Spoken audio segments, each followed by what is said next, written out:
So hey everyone, কী অবস্থা তোমাদের জন্য নিয়ে আসলাম আর একটা ক্র্যাকিংয়ের ভিডিও।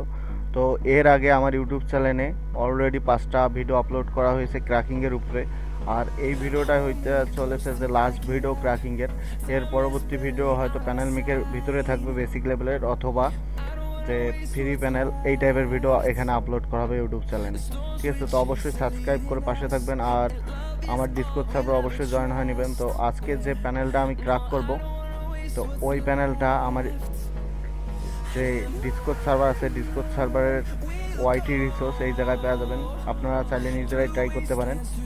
ঠিক আছে, আর যে টুলটা দিয়ে আজকে ক্র্যাক করব ডিএনএসপাই তো থাকবেই, আর বাকি যে ডাম্পারটা ইউজ করবো ওটা আপনারা এইখানে পেয়ে যাবেন ক্র্যাকিং টুলের ভিতরে। ক্র্যাকিং টুলের ভিতরে অলমোস্ট সবগুলো ক্র্যাকিং টুল দেওয়া হয়েছে, আর বাকি যেগুলো পেইড ডাম্পার আছে ওগুলা নিতে চাইলে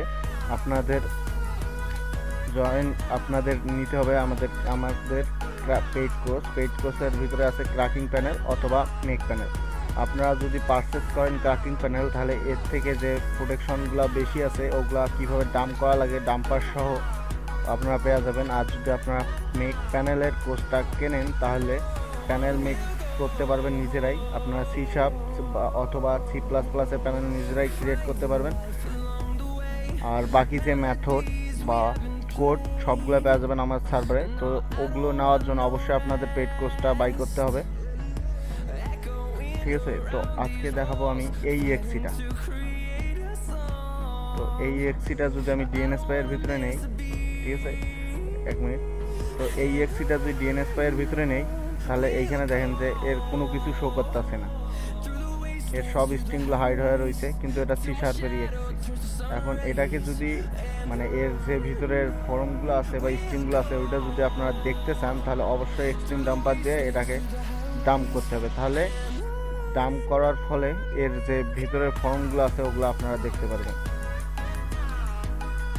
তো এই এক্সট্রিম ডাম্পারটা আমার ডিসকর্ড সার্ভার থেকে ডাউনলোড করার পরে এক্সট্রাক্ট করে নেবেন। এক্সট্রাক্ট করার পরে আপনার যে প্যানেল বা EXE-টা ক্র্যাক করবেন ওটা জাস্ট রান দিয়ে নেবেন। EXE-টা রান দেওয়ার পরে আপনার যে ডাম্পারটা থাকবে ওইটারে রান দেবেন। তো রান দেওয়ার পরে এইখানে একটা CMD ওপেন হবে, আর CMD ওপেন হওয়ার পরে এইখানে এক্সট্রিম ডাম্পারের একটা ফর্ম ওপেন হবে। তো এইখান থেকে জাস্ট যে নামটা আছে মানে EXE-টার যে নামটা আছে এটার উপরে রাইট ক্লিক করে ডাম্প সিলেক্ট প্রসেস এইটাতে ক্লিক করে দেবেন। দেওয়ার পরে যে কোনো একটা ফোল্ডার সিলেক্ট করে নেবেন। তো আমি ওই ফোল্ডার সিলেক্ট করে নিলাম। তো এখানে সিলেক্ট করার পরে আপনাদের CMD-তে এখানে ডাম্প দেখাবে। ঠিক আছে, তো কিছুক্ষণের মধ্যে এখানে ডাম্প কমপ্লিট হয়ে যাবে। তো ডাম্প কমপ্লিট হলে আপনারা যখন ওই ফোল্ডারে যাবেন তো ওই ফোল্ডারের ভিতরে একটা ডাম্প ফোল্ডার দেখতে পারবেন। তো এই ডাম্প ফোল্ডারের ভিতরে যে EXE-টা থাকবে মূলত এরা থাকবে ক্লিন, এর ভিতরে যে প্রোটেকশনটা ছিল ওটা রিমুভ হয়ে গেছে। তো এখন যদি এটা DNSPy এর ভিতরে নেন তাহলে দেখতে পারবেন যে এর ভিতরে থাকা যে ফর্ম সব কিছুই আপনারা দেখতে পারবেন। তো এটাকে জাস্ট যদি আপনারা DNSPy এর ভিতরে নেন, ওয়েট করবেন। তো এটা DNSPy এর ভিতরে নিলে আপনারা সকল ধরনের যে ফর্ম আছে ওগুলো দেখতে পারবেন, এবং এইখান থেকে ইজিলি আপনারা এর কিওয়ার্ড চেঞ্জ করতে পারবেন।